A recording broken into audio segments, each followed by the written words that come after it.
우리 지난주 내용을 다시 한번 상기해 보겠습니다. 1절 말씀 8장 1절에 보면 일곱째 인을 깰 때 찾아왔던 반시간쯤의 고요함이 모든 심판이 끝난 후에 완전한 평안을 의미한다라고 말씀드렸습니다. 이 시간이 끝나면 새하늘과 새 땅이 내려오게 되는 거죠. 그리고 8장 2절의 말씀부터 나팔 재앙이 시작이 되는데 언뜻 보면 인재앙 안에 나팔 재앙이 들어가 있는 것 같습니다만 이 재앙이 같이 똑같은 인재앙 안에 나팔 재앙이 있는 게 아니라 다른 재앙이다라고 말씀을 드렸습니다. 계시록을 보면서 계속 말씀을 드립니다만 일곱 인재앙, 일곱 나팔 재앙, 일곱 대접 재앙은 본질적으로 같은 내용을 다른 관점에 의해서 표현하고 있는 것이다라고 말씀을 드렸죠. 다만 뒤로 갈수록 그 내용이 보강됩니다. 그리고 세밀해지고 깊어지게 되는 것을 이제 보게 되는 거죠. 그래서 앞으로 이제 볼 나팔 재앙과 대접 재앙을 통해서 하나님의 마지막 때의 모습이 어떤 것인가를 더 깊이, 더 자세하게 알아갈 수 있게 되는 겁니다. 자, 이제 일곱 나팔 재앙을 시작을 보시면 2절에서 내가 봄에 하나님 앞에 일곱 천사가 있어 일곱 나팔을 받았더라라고 말씀을 하고 있어요. 여러분 성경을 읽어보시면 2절 말씀 다음에 나와야 될 말씀이 무엇인가 한번 눈으로 한번 보세요. 2절 말씀 다음에 어떤 말씀이 붙어야 곧바로 이어지는 말씀인가? 성경을 읽으시는 분들은 아시는데 2절 다음에 6절, 7절 말씀이 나와야 곧바로 이어지는 말씀입니다. 그래야 흐름이 맞아요. 한번 눈으로 한번 보십시오. 2절이 끝나고 6절로 넘어가야 이 말씀이 이어지는구나 라고 하는 것을 알게 돼요. 그래서 3절과 5절 말씀은 그래서 끼어 들어간다 라고 하는 것을 알게 됩니다. 3절과 5절의 내용이 기도에 관한 내용이거든요. 나팔재앙 시작하는 시점에서 3절과 5절 말씀이 들어가면서 우리에게 말씀하시고자 하는 것은 이제 시작될 나팔재앙이 성도들의 기도에 대한 응답으로 하나님의 주권적인 심판이 이루어지는 것이다 라고 말씀하고 있는 겁니다. 누구에 대한 기도응답이요? 성도에 대한 기도응답. 성도에 대한 기도응답으로 나팔재앙이 시작된다라고 하는 것을 말씀하기 위해서 나팔재앙 시작하기 전에 3절과 5절 말씀이 들어가 있다라고 하는 겁니다. 그래서 3절과 5절의 내용을 우리가 함께 살펴보면서 성도의 기도가 어떻게 하나님께 올라가는지, 그리고 성도들의 기도에 대한 응답이 어떻게 나팔재앙일 수밖에 없는가라고 하는 것을 우리가 함께 살펴보도록 하겠습니다. 3절 말씀 보십시오. 또 다른 천사가 와서 제단 곁에 서서 금향로를 가지고 많은 향을 받았으니 라고 되어 있습니다. 이 3절에 등장하는 또 다른 천사는 6절에 나오는 일곱 나팔을 가진 일곱 천사와 구별된 자입니다. 다른 천사를 말하고 있습니다. 자, 천사가 금향로를 가지고 많은 향을 받았다라고 얘기합니다. 그리고 3절 후반부 말씀 보세요. 이는 모든 성도의 기도와 합하여 보좌 앞 금제단에 드리고자 함이라. 4절 향연이 성도의 기도와 함께 천사의 손으로부터 하나님 앞으로 올라가는지라. 이렇게 되어 있습니다. 머리로 잘 그려지지 않을 거예요. 이 말씀이 도대체 뭘 얘기하는지 이해되지 않는 분들이 있을 텐데 이 말씀을 설명을 드리면 이런 겁니다. 성도의 기도가 하나님의 제단 앞에 올라간답니다. 그런데 잘 보시면 성도의 기도만 올라가는 게 아니에요. 뭐와 합쳐서 올라갑니까? 뭐랑 합쳐져서 올라가요? 4절 보시면 향연이 성도의 기도와 함께 올라간다라고 되어 있죠. 맞습니까? 성도의 기도가 향연과 함께 올라간다라고 되어 있어요. 향연이 뭔가라고 해서 알아야 되는데 성전의 구조를 한번 볼 필요가 있습니다. 사진을 한번 보여주십시오. 다른 건 볼 필요가 없고 잘 안 보입니다만 저 성막인데 앞쪽 부분이 지성소입니다. 휘장으로 가려져 있죠. 앞쪽 부분이 지성소고 그 휘장 뒤쪽에 있는 게 성소입니다. 지성소 안에는 언약궤가 있고요. 다른 건 다 자세하게 설명드리지 못하지만 성소에 보시면 들어가는 입구에서 오른편에 떡상이 있습니다. 그리고 왼편에는 등잔이 있습니다. 그리고 가장 정면, 그 휘장 바로 앞에 있는 것이 분향단입니다. 분향단. 이 분향단은 매일 거기에서 향을 피우게 되어 있습니다. 자, 그렇다면 금향로는 뭐냐? 간혹 이 금향로가 이 분향단과 똑같은 것이다라고 말하는 분이 있는데 다른 겁니다. 금향로는 저 성막이 없어요. 상설기구가 아닙니다. 성막에 항상 비치되어 있는 게 아니에요. 대속죄일에 대제사장이 분향단, 저 앞에 휘장 바로 붙어 있는 그 분향단에서 숯을 취합니다. 그래서 금향로에 담아요. 그리고 금향로에 담고 거기에다가 향을 뿌립니다. 향을 뿌리면 뭐가 올라옵니까? 향기가 올라오죠. 그게 바로 향연입니다. 향연.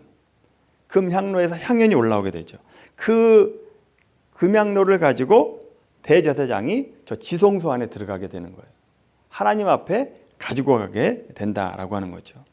오늘 본문의 3절에 나오는 금향로의 향이 바로 향연이다라고 하는 것이죠.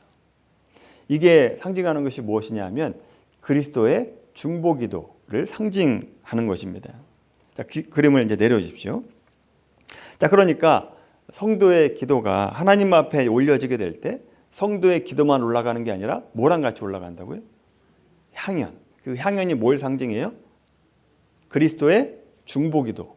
그리스도의 중보기도와 우리의 기도가 합쳐져서 하나님의 제단 앞에 올라간다라고 하는 겁니다. 이처럼 우리가 기도하면요, 그 기도가 하나님 앞에 올라갑니다. 땅에 떨어지지 아니하고 하나님 앞에 올라간다라고 하는 것이죠. 얼마나 큰 은혜입니까? 하나님께서 우리의 기도를 들어주신다라고 하는 거죠. 그 높은 분이 우리 기도에 들어오지 않아도 뭐라고 할 수 없는데 우리 기도를 들어주신다라고 하는 거죠. 다만 내가 기도한 그대로가 올라오는 게 아니라 예수님의 중보기도와 합쳐져서 함께 올라간다라고 하는 거죠. 예수님의 중보기도와 함께 올라간다라고 하는 것은 하나님의 뜻에 합한 기도로 바뀌어져서 올라간다라고 하는 뜻입니다. 이 영적 원리를 잘 이해하셔야 됩니다. 그러면 하나님의 뜻에 합한 기도로 올라간다라고 하는 것이 무슨 뜻인가? 크게 두 가지로 말씀드릴 수 있는데, 첫째로 하나님의 뜻에 합한 기도라고 하는 것은 거룩과 의로움이 이 땅 가운데 세워지는 기도입니다. 거룩과 의로움이 이 땅 가운데 세워지는 기도. 이것을 뭐라고 얘기하냐? 악한 것이 제거되는 것. 이걸 뭐라고 얘기하냐면 심판이다라고 얘기할 수 있는 거죠. 거룩과 의로움이 세워지고 악한 것이 제거되는 것. 이게 심판이라고 얘기할 수 있습니다. 둘째로 하나님의 뜻에 합한 기도라고 하는 것은 성도를 정결하게 하고 성결하게 하고 거룩하게 하는 것. 이것이 바로 하나님의 합한 기도가 되는 겁니다. 그러니까 우리 성도들의 입장에서 성도들 안에 있는 모든 불순물들이 제거되고 정금과 같이 되어지는 것. 이게 바로 연단이다라고 말할 수 있는 거죠.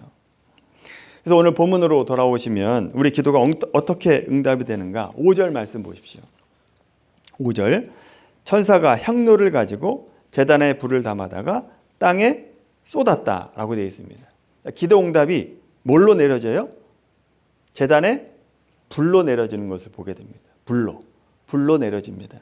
여러분, 불이 왜 불로 내려지는가? 이 불은 두 가지를 의미합니다. 첫째는 악하고 더러운 것을 태우는 심판의 의미가 있습니다.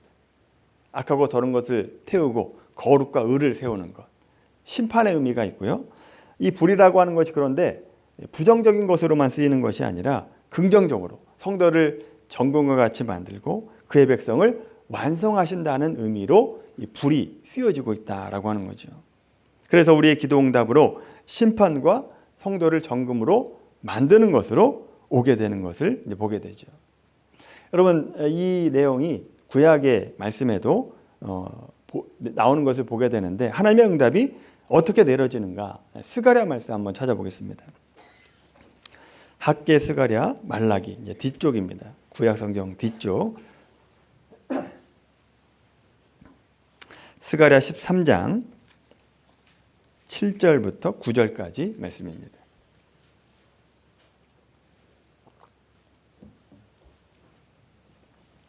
스가랴 13장 7절에서 9절까지 말씀입니다.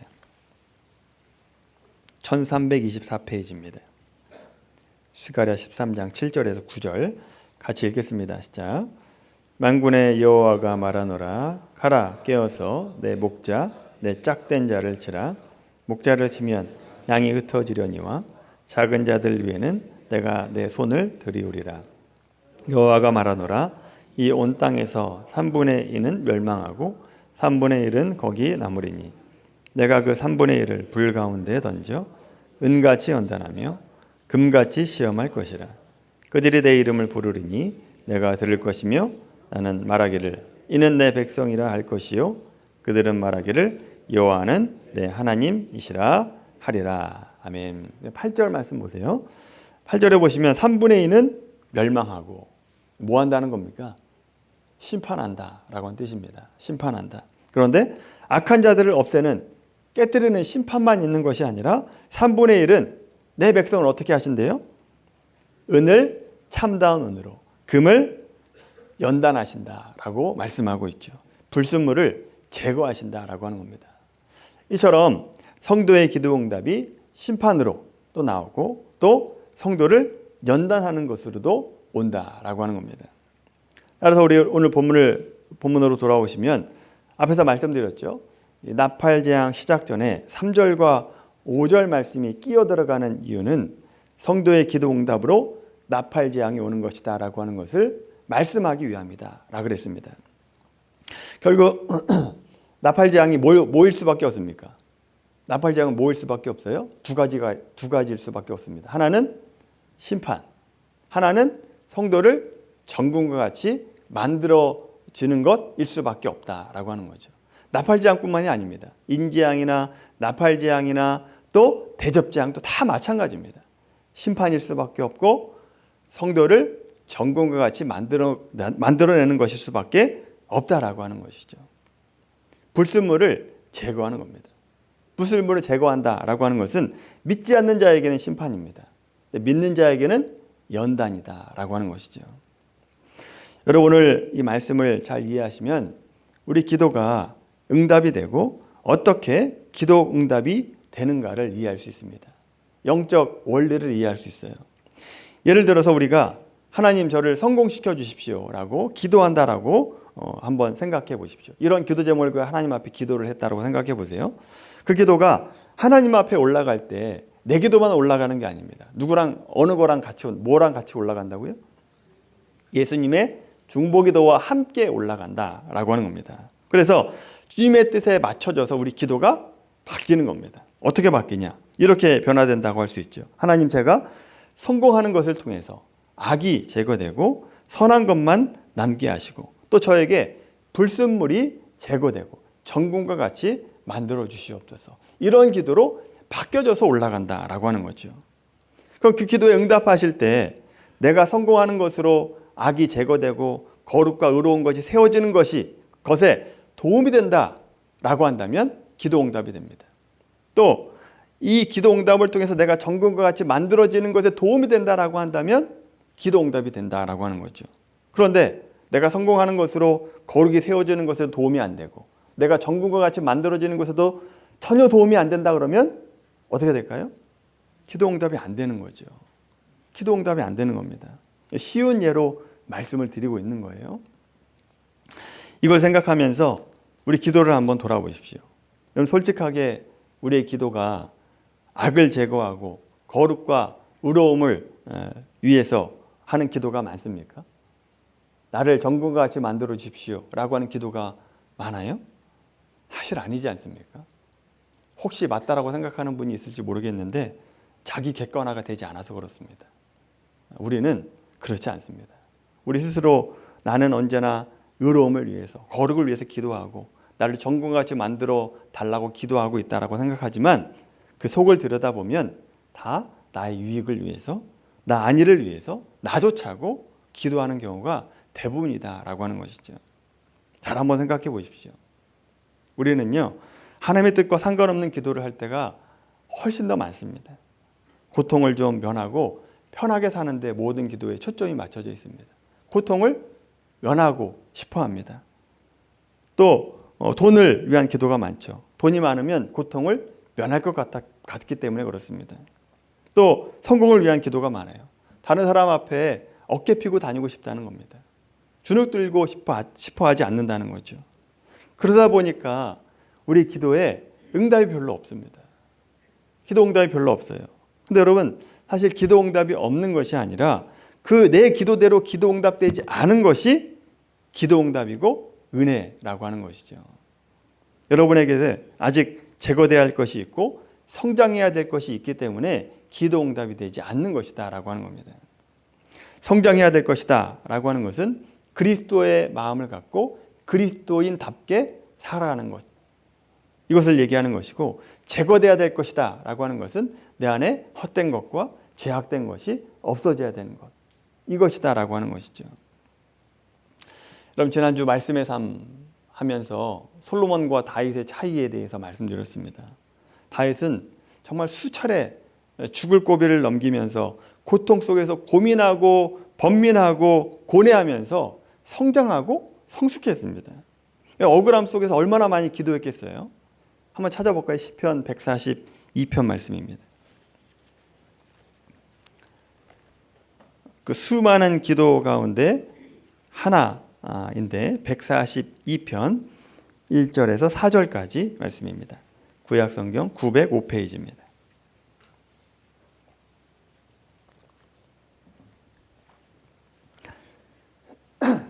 142편 1절에서 4절까지 같이 읽겠습니다. 시작. 내가 소리내어 여호와께 부르짖으며 소리내어 여호와께 간구하는도다. 내가 내 원통함을 그의 앞에 토로하며 내 우환을 그의 앞에 진술하는도다. 내 영이 내 속에서 상할 때에도 주께서 내 길을 아셨나이다. 내가 가는 길에 그들이 나를 잡으려고 올무를 숨겼나이다. 오른편을 살펴보소서. 나를 아는 이가 없고 나의 피난처도 없고 내 영혼을 돌보는 이도 없나이다. 아멘.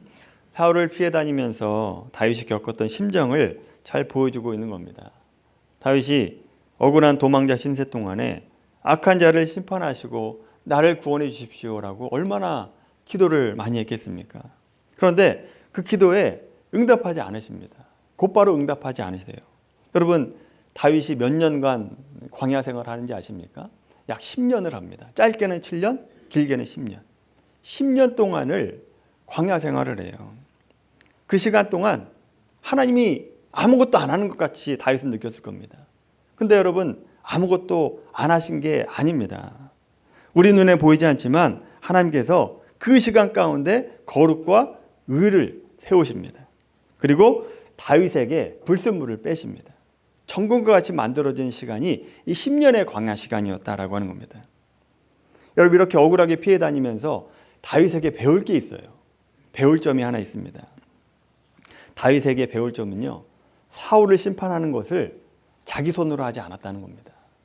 자기가 죽일 수 있는 기회가 있었음에도 불구하고 자기가 직접 심판하지 않아요. 왜 그래요? 내가 심판하면 내가 죄를 짓기 때문에 그렇습니다. 그 심판의 영역은 하나님의 영역이다라고 하나님의 주권을 인정했다라고 하는 겁니다. 결국 하나님의 인도하심에 따라서 다윗이 왕이 됩니다. 왕이 된 후에 아직 해결하지 못했던 불순물 때문에 다윗이 실수합니다. 그런데 그 실수에도 불구하고 곧바로 회개하잖아요. 그래서 다윗은 모델 왕이 됩니다. 이스라엘의 모델 왕으로서 서게 됐다라고 하는 거죠. 그래서 다윗은 아름답게 인생을 마감하죠. 그런데 여러분, 솔로몬은 어떻습니까? 솔로몬은 어디서 자랐어요? 왕궁에서 자랐죠. 무슨 교육을 받았을까요? 왕궁 교육을 받았습니다. 높은 수준의 교육을 받고 정치, 경제, 사회, 문화, 해박한 지식을 얻게 됩니다. 솔로몬은 지혜의 왕이다라고 불림을 받잖아요. 그러니까 온 나라 사람들이요, 솔로몬의 지혜를 들으려고 조공을 가지고 와요. 조공을. 그 지혜를 한번 듣고자 하려고 영광을 누립니다. 근데 여러분, 솔로몬의 마지막이 어떻습니까? 엉망이잖아요. 어디서 이 차이가 나오느냐? 다윗에 비해 솔로몬은요, 고통을 통해서 정금으로 만들어진 시간이 없었습니다. 불순물을 뺄 시간이 없었다라고 하는 거죠. 하나님을 경험하는 시간이 없었던 겁니다. 이게 바로 다윗과 솔로몬의 차이다라고 하는 것이죠. 그래서 오늘 말씀을 통해서 오늘날 성도들의 올바른 기도는 어떻게 해야 되는 것인가, 그리고 우리가 어떤 것을 소망해야 되는가라고 하는 것을 깨달을 수 있습니다. 여러분, 무엇보다도 우리 기도가 변화되길 원합니다. 우리 기도가 달라져야 돼요. 특별히 부모님 된 자들은요, 자녀를 양육하면서 하나님 앞에 얼마나 많이 기도합니까? 우리 자녀를 양육해 달라고, 잘 인도해 달라고. 근데 여러분, 기도의 내용이 어떻습니까? 솔직히 들여다보면 우리 자녀가 다윗처럼 광야에서 눈물을 흘리고 고난받는 게 싫습니다. 싫어요. 그렇게 되지 않기를 원해요. 누구처럼 되길 원합니까? 솔로몬처럼 되길 원하죠. 왕궁에서 교육받길 원해요. 평탄하게 살기를 원한다고요. 화려하고 성공하기만을 원한다는 거죠. 고통을 면해달라는 겁니다. 어깨 피고 살 수 있도록 그렇게 좀 복된 길로 인도해달라고 기도한다고요. 근데 여러분, 그런 기도가 전부다라고 한다면요, 우리 자녀의 영혼에 끼어있는 불순물을 그냥 방치해 주십시오라고 하는 기도하고 똑같은 기도입니다. 불순물을 내버려 주십시오라고 하는 기도와 똑같다는 겁니다. 솔로몬을 보세요. 화려하게 시작했지만 엉망으로 맞춰지잖아요. 고난을 통한 연단의 시간이 없었기 때문에 끝내 무너지게 됩니다. 여러분, 자녀를 위한 기도의 패러다임이 바뀌게 되길 바랍니다.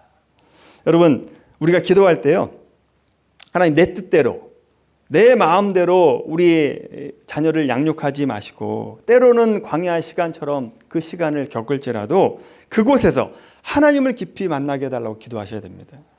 고난을 통해서 우리 자녀의 불순물, 교만함이 빠지게 하시고 이기심이 빠지게 하시고 마침내 하나님 나라에 합당한 정금과 같이 만들어지는 자녀가 되게 해주십시오. 이렇게 기도하셔야 된다고요. 우리를 위한 기도도 마찬가지입니다. 우리는 당장 무거운 짐을 벗게 해달라고, 그냥 편안하게 해달라고, 그냥 안락한 삶을 살게 해달라고 기도하잖아요. 하지만 하나님은 그런 기도에 즉각적으로 기도 응답하지 않으십니다. 여전히 고난에게 남겨두시고 시련 가운데 남겨두십니다. 왜 그렇습니까? 우리를 미워해서가 아닙니다. 억울함과 고통의 불을 통과해야만 내 안에 이기심이 사라지기 때문입니다. 악한 마음이 사라지기 때문에 그래요. 탐욕, 세상을 향한 헛된 욕망이 태워지기 때문입니다. 이 연단은요, 결코 짧은 시간이 아닙니다. 신앙의 여정은 단거리가 아니라 긴 호흡을 가지고 가야 되는 마라톤과 같은 경기, 그런 인생이라고 하는 것이죠. 광야를 달리는 동안에 때로는 막 숨이 턱까지 올라와서 놓고 싶을 때가 있고, 응답하지 않는 것 때문에 답답할 때가 얼마나 많습니까? 그런데 그 기도가 허공에 흩어지지 않는다는 겁니다. 우리 기도가 없어지지 않는다는 거예요. 하나님 앞에 올라갑니다. 다만 오늘 본문의 4절의 말씀과 같이 향연히 성도의 기도와 함께 올라간다라고 하는 것처럼 내 기도가 내 뜻대로가 아니라 하나님의 뜻과 뜻으로 바뀌어서 올라간다라고 하는 거죠. 그래서 그 하나님의 뜻에 맞게 나에게 기도 응답을 해주신다라고 하는 거죠. 하나님의 거룩과 의로움을 세우시고 나를 정금과 같이 만들어주는 것으로 기도 응답하신다라고 하는 거죠. 여러분, 기도라고 하는 것은 내가 하나님 앞에 청구서 들이미는 게 아닙니다. 이거 해주십시오, 결제해 주십시오, 이렇게 하는 게 아니에요. 기도는 내 뜻을 꺾고 하나님의 거룩과 의로움이 내 안에 세워지도록, 내 주변에 거룩이 세워지도록 기도하는 것이고, 또 나의 안에, 내 안에 불순물을 제거하는 것입니다. 그래서 여러분, 우리 기도가 달라져야 됩니다. 우리 기도가 달라지게 되기를 소망합니다. 당장의 고통을 피하게 해달라는 1차원적인 간구에서 벗어나서, 주님, 이 상황을 통해서 나를 정금과 같이 만들어 주십시오. 이 상황을 통해서 하나님의 거룩과 의로움을 세워주십시오 라고 하는 기도로 바뀌어지게 되기를 바랍니다. 그래서 마침내 불 가운데 우리의 마음이 정금과 같이, 은과 같이, 정결한 은과 같이 만들어져서 하나님께서 우리에게 너는 참 내 백성이다 라고 말씀하시는 그 인정받는 우리 모두가 되기를 주님의 이름으로 간절히 축원합니다.